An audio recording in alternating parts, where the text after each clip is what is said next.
Graça e paz, amados irmãos, amadas irmãs. Vamos falar ainda um pouco mais sobre oração. Estamos terminando este tratado de Jesus tão maravilhoso nesse tema oração. Estamos em Lucas capítulo 11, versos de 1 a 13. Aqui Jesus dedica um bom tempo das suas palavras para nos ensinar a respeito da preciosidade da oração, em especial quanto a apresentarmos a Ele as nossas necessidades. Deus eterno, todo-poderoso e bondoso, sendo nosso Pai celeste eterno, quer que confiemos a Ele as nossas necessidades de qualquer natureza.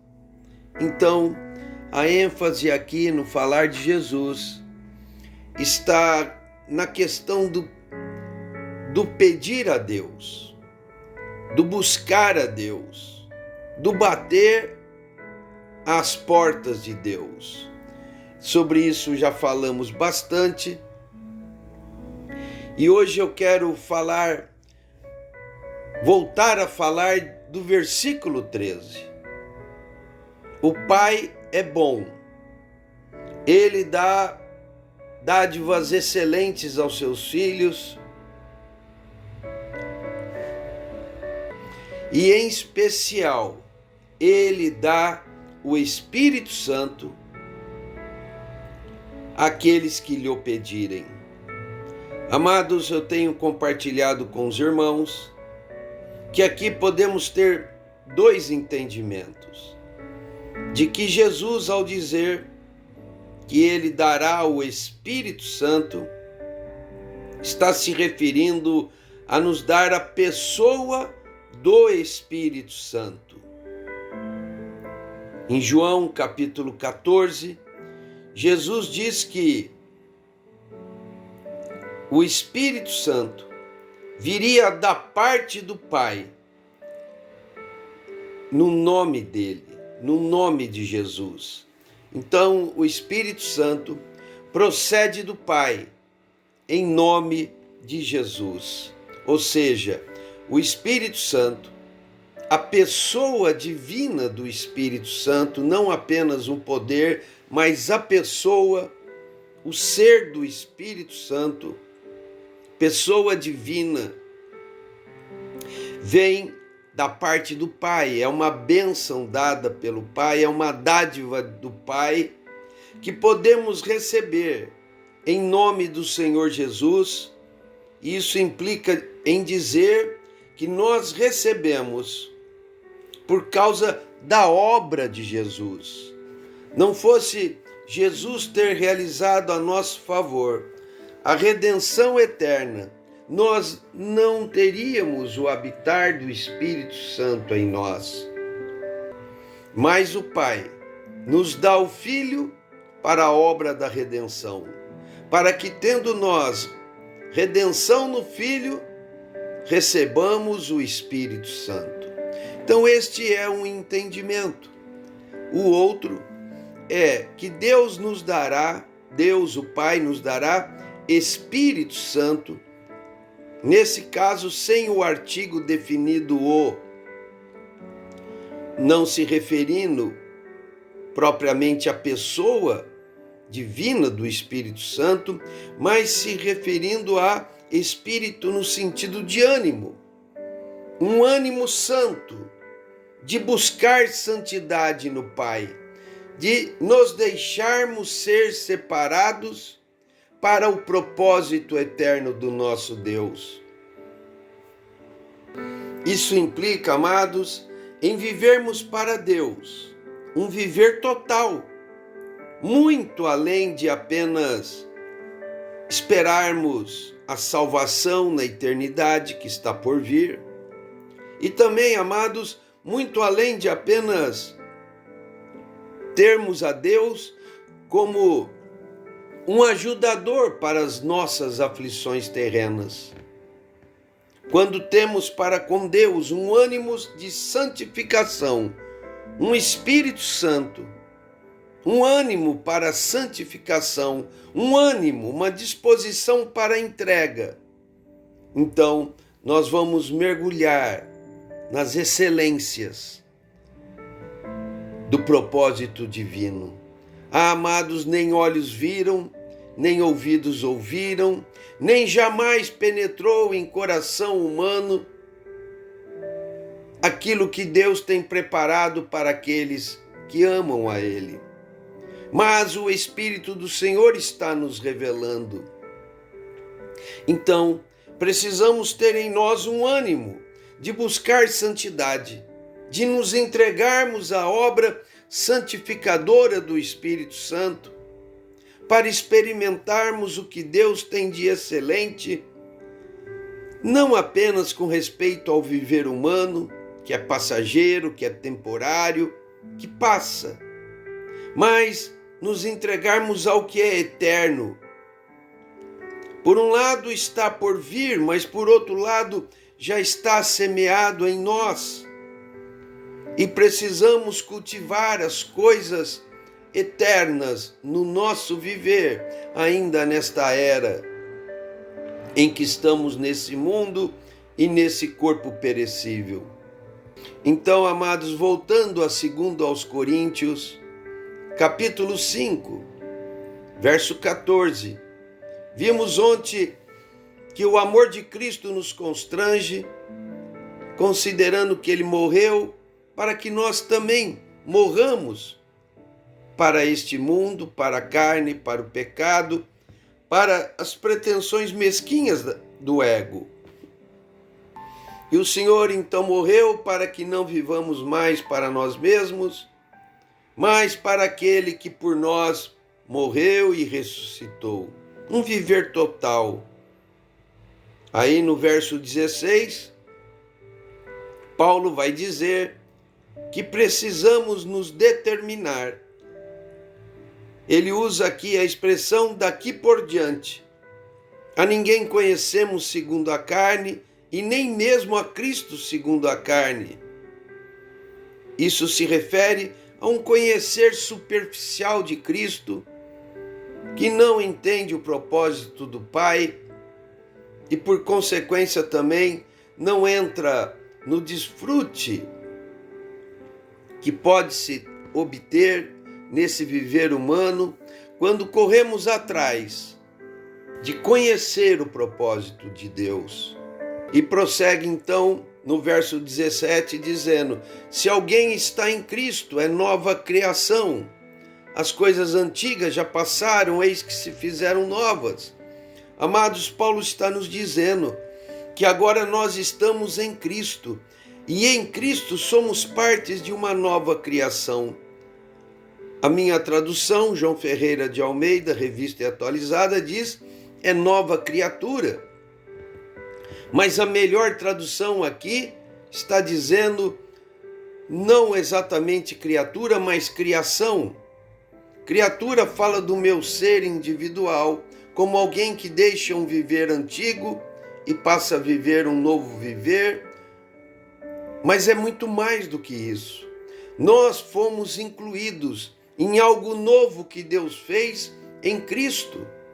Nós estamos em Cristo e em Cristo somos participantes dele. Paulo nos menciona a figura do corpo de Cristo, onde Cristo é a cabeça e nós somos a sua extensão como membros do seu corpo.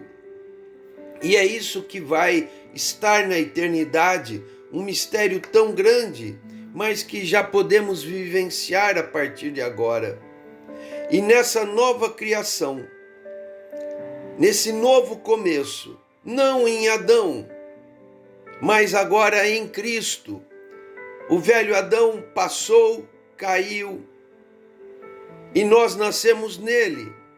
mas agora recebemos a Cristo e neles estamos entrando em algo totalmente novo, glorioso e eterno.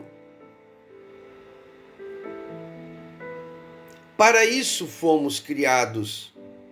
Então, havíamos perdido esta bênção, mas em Cristo isso nos foi restituído e agora somos em Cristo parte de uma nova criação que não passará, mas perdurará por toda a eternidade. E prossegue então Paulo dizendo: as coisas antigas já passaram, eis que se fizeram novas. Então, coisas antigas, amados, em nós tem que passar, ficar para trás e prosseguirmos para as coisas novas, correr em direção ao alvo, deixando as coisas antigas, vencidas, caídas, e prosseguirmos para as novas, santas, eternas, gloriosas, sem nenhuma mancha do pecado. E prossegue Paulo então dizendo no verso 18 que tudo isso, ou seja, o estar em Cristo, sermos uma nova criação, para perseguirmos as coisas novas, deixando as velhas para trás, tudo isso procede de Deus. E foi para isso que ele nos reconciliou consigo mesmo, por meio de Cristo, e deu aos apóstolos o ministério da reconciliação. Então, amados, esse é o propósito maior da nossa reconciliação por meio de Cristo, ou seja, sermos reabilitados a estarmos em Deus, em Cristo, agora fazendo parte de um novo início, de uma nova raça encabeçada em Cristo, uma nova criação que perdura por toda a eternidade, cheia de santidade e glória. Paulo se apresenta aqui como um ministro da reconciliação, ou seja, Paulo é um evangelista, um anunciador das boas novas. E o ponto alto dessa reconciliação é voltarmos à comunhão com a pessoa divina, a qual foi interrompida pelo pecado.